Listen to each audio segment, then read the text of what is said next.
As you embark on a journey of spiritual awakening and personal development, many of us encounter a profound question: the feeling of being trapped in roles that don't resonate with our true essence. Have you ever wondered if the life you're living is a fixed script, where the freedom to be who you truly are seems distant? The key to a lighter spirituality and a deep awakening of consciousness lies in a transformative perception that we are, simultaneously, the actor and the spectator of our own existence. We will dive into profound concepts of psychology and spirituality that will guide us in this awakening, showing how to recognize our multiple inner characters, act without attachment to results, and cultivate unwavering serenity. A transformative journey awaits you, one that will alleviate the seriousness of what we call life and boost your personal development, culminating in a more fulfilling and less anxious life through the lightness of being both actor and spectator of your own existence. We often find ourselves living on autopilot, identified with the roles that society, family, or even we ourselves impose on us. We are the successful professional, the exemplary father or mother, the loyal friend, the obedient child. And, in this identification, we carry an invisible weight, an armor that, paradoxically, prevents us from dancing with changes and flowing with life. It's like trying to control a raging river. No matter how hard you try, the nature of the river is to flow, and resistance only generates exhaustion. Life, like a river, is in constant movement, and true wisdom lies in learning to navigate its currents, not in trying to control them. To cultivate this lightness, we will unveil 5 essential topics that will help us cultivate this lightness. We will address the weight of fixed identity, the fascinating dynamic of persona and shadow, the art of acting without attachment to results, the practice of the silent observer, and the liberating metaphor of life as a great cosmic theater. The goal is to offer a perspective that not only informs but inspires and transforms, using everyday examples and clear, accessible language.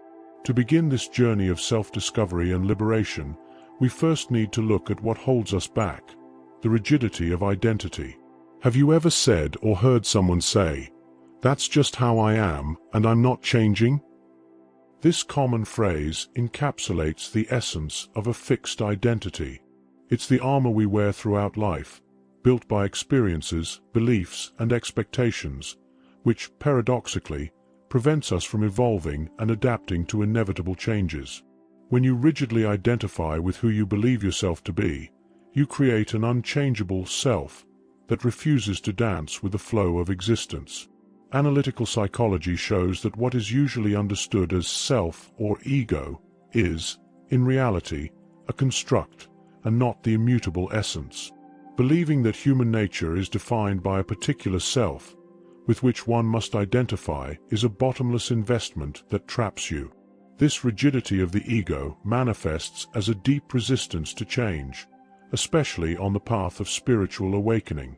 It's more comfortable for the mind to lean on the experience of a fixed, solid self, instead of recognizing the creative and open power of true nature.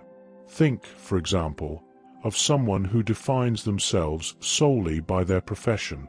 If that person loses their job, they might feel like they've lost themselves, because their identity was rigidly tied to an external role. Or someone who sees themselves as always strong, and because of that, has difficulty asking for help or expressing vulnerability, even when they need to. This armor, which may have once served to protect, over time becomes a burden, hindering personal and spiritual growth. The formation of this identity begins early. From childhood, labels and perceptions about oneself are internalized, often distorted. If a child is constantly called foolish or stupid, they may internalize these truths, building a fixed and negative self-image that prevents them from recognizing their true potential. This rigidity manifests in repetitive and unproductive behavior patterns, which keep the person in a vicious cycle of suffering. As the wise Lao Tzu said, "Watch your thoughts, they become your words. Watch your words, they become your actions. Watch your actions, they become your habits. Watch your habits, they become your character. Watch your character, it becomes your destiny." This quote reminds us that identifying with a fixed character can, in fact, lead to a predetermined, Destiny. Lightness, then, begins with the awareness that you can observe these thoughts and patterns and choose not to rigidly identify with them. It's not about denying who you are, but about expanding your understanding of who you can be, beyond the shackles of the ego. This expansion of consciousness, which frees us from the shackles of a fixed identity, leads us to a deeper dive into our multiple inner characters. To understand the lightness of not identifying with a play, you must first recognize the characters that inhabit your inner stage. Carl Jung's analytical psychology offers powerful tools for this, through the concepts of persona and shadow. The persona is the mask you wear to present yourself to the world. It is the social role you play, a construction of personal and social aspects adopted for a specific purpose. Think of your professional self, your family self, or yourself in a group of friends. Each can be a different persona, adapted to the context. It's like an actor who wears different costumes for different plays. The persona is necessary for social interaction, but the danger arises when you identify so deeply with it that you believe the mask is your true face, limiting self-awareness to its exact size.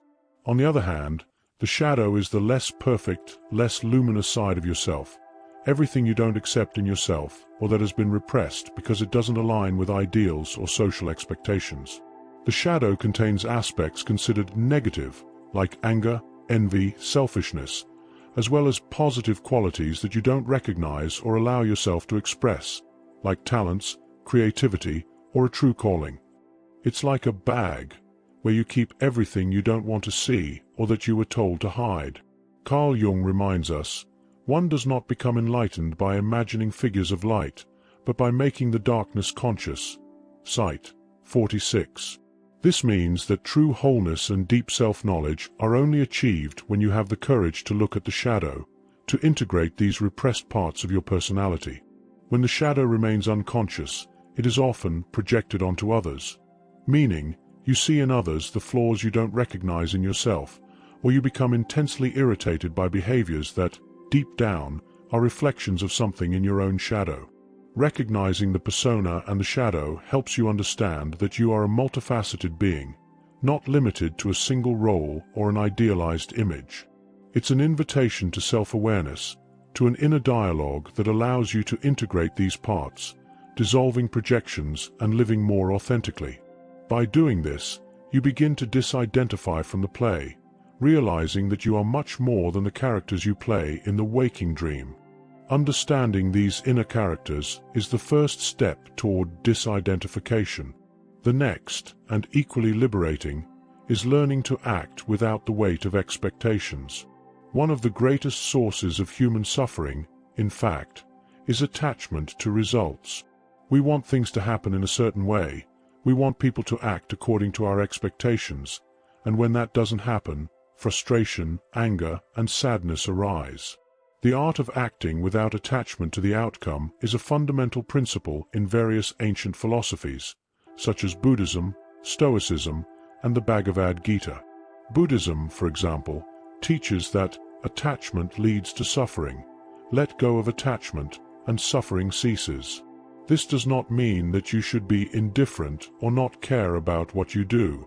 On the contrary, it means that you should put your best effort into the action, but release the need to control the outcome. Life is impermanent, and everything is constantly changing. Internal and external environments change continuously, and attachment to pleasurable experiences or aversion to uncomfortable experiences only perpetuate suffering. Stoicism, in turn, invites us to focus only on what is under our control, our actions, thoughts, and reactions. What is not under our control, such as the actions and opinions of others, external events, or the final outcome of our efforts, should not disturb us. True freedom and serenity come from accepting what you cannot change and acting with virtue, regardless of the outcome. In the Bhagavad Gita, a sacred Hindu text, the concept of karma yoga teaches selfless action. The idea is that one should perform activities for the pleasure of the Supreme, or altruistically, without selfish motives and without attachment to the fruits of the action. This frees the person from the law of karma and leads them to transcendental knowledge. Instead of seeking the satisfaction of one's own material senses, the person seeks to satisfy a higher purpose. To practice this in your daily life, choose a small thing or situation that would normally cause frustration or attachment to the result. It could be a traffic jam, a line at the supermarket, or even a negative comment from someone. Actively practice detachment from the result or the emotional reaction. Observe the feeling of freedom and lightness that arises when you let go of the need for control or attachments. You will see that lightness is not about controlling the world, but about controlling your own reaction to it. By doing this, you participate fully in the dream of life, but without the illusion that you need to control it, finding a peace that does not depend on external factors. This peace, which arises from detachment from results, is the door to an even deeper state of consciousness. At the heart of lightness and detachment lies the ability to cultivate the silent observer, the inner witness. It is the part of you that can observe thoughts, emotions, and sensations without identifying with them, without being dragged into the drama. It is the pure consciousness that is always present, immutable, behind all experience. The practice of mindfulness, or full attention, is one of the most effective ways to develop this observer. It teaches you to pay attention to the present moment with acceptance, openness, and without judgment. Instead of getting lost in thoughts about the past or worries about the future, mindfulness anchors you in the now, allowing you to observe the mind as a spectator and not as a compulsive participant. When you cultivate the observer, you begin to realize that it is not things that disturb people, but their opinions about things, as Epictetus taught. Anger is not the event itself, but the interpretation and attachment to it. Sadness is not loss, but resistance to impermanence. The silent observer allows you to see these life dramas with equanimity, with a calm that does not mean indifference, but a deep acceptance of what is.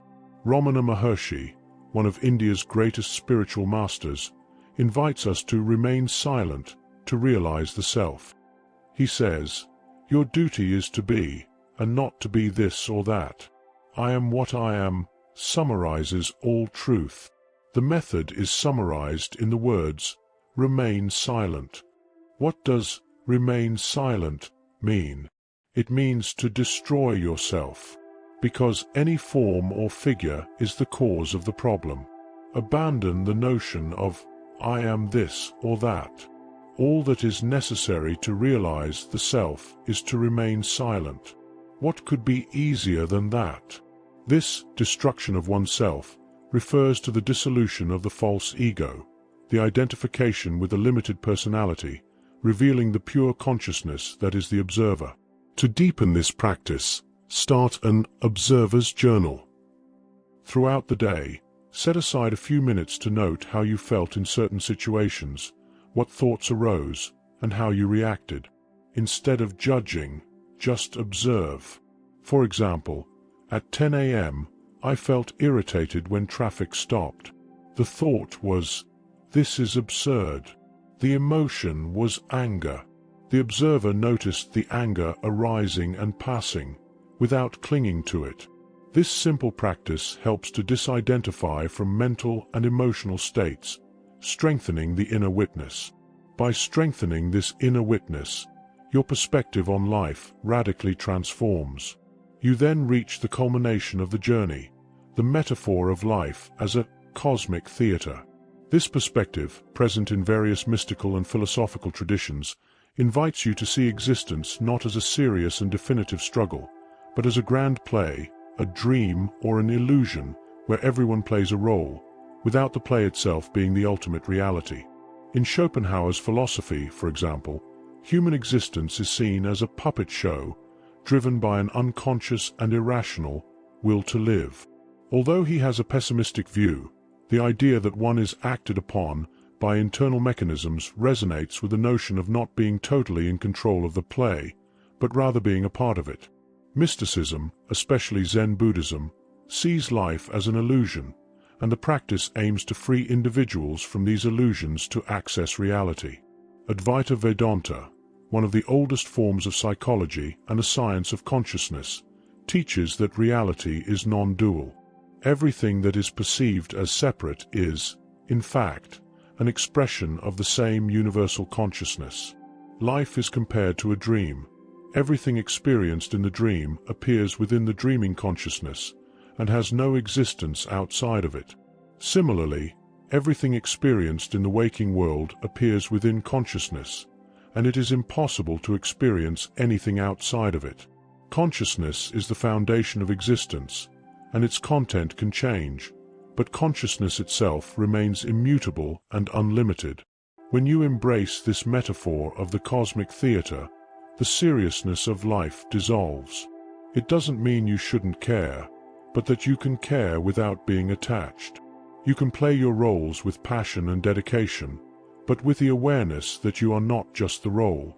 You are the actor, the actress, and also the spectator who watches the play unfold. This disidentification frees you from the pain and anxiety that arise from the belief that the play is the only reality and that the role is all you are. The strangeness of everything, as some existentialists point out, does not give meaning by itself, but the ability to give meaning, even if it is an invented concept, is a way of navigating this play. The universe, as Alan Watts suggested, is constantly becoming me in each individual, and this is a continuous dance of being and not being. Lightness arises when you realize that the drama is part of the experience, but not the totality of existence.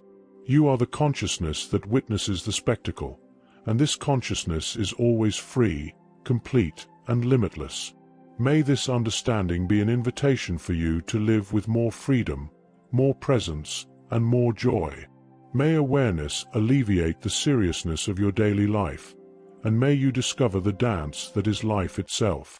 Remember the metaphor of the river used at the beginning. There's no need to fight against the current of life. You can learn to navigate, to flow with it, to adapt to its bends, and to enjoy the scenery, knowing that you are the river, and not just the boat. This is the essence of lightness, being the actor who dedicates themselves to the role with passion, and the spectator who observes everything with serenity and detachment, knowing that your true nature is much greater than any play. If these words touched something within you, perhaps it's time to take another step on this path of rediscovering your inner truth. Subscribe to the channel and activate notifications to continue receiving content that nourishes the soul with presence and authenticity. Share in the comments what resonated with your heart. Your story might be the mirror someone needed to find. And, if you wish to continue in this vibe, I invite you to watch the video in the card. It was chosen with care to continue this journey with you. Peace and light.